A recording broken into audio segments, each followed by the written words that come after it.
আসসালামু আলাইকুম রহমতুল্লাহ। ওয়ালাইকুম আসসালাম। আপনারা তো মসজিদের স্বনামধন্য বিজ্ঞানী জনাব জালিম কাহা আলাল কাহা। মানে আপনি করে তো কেউ চুষে না, কিন্তু আপনারা সবার আগে সবসময় থাকেন। ওখানে মসজিদের কয়েকদিন ধরে নেতা নুদার কয়েকটা কিছু চুরি হইতেছে, বুঝছেন? চুরি হইতেছে না, আপনার কি মতামত? আমাদের মতামত হইতাছে যে এই যে মসজিদে যে চুরিটা করে এটা বেশি বুড়া মানুষও করে না, বেশি জোয়ান মানুষও করে না। করিতেছে যে আমার মধ্যে কিছু চুরি পাক না আছে, হ্যাঁ চুরিটা করে।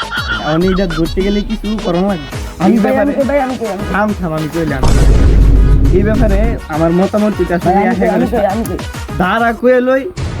এই ব্যাপারে আমার মতামত আমার কথা শুনে আমি কি এটা শুন দাঁড়া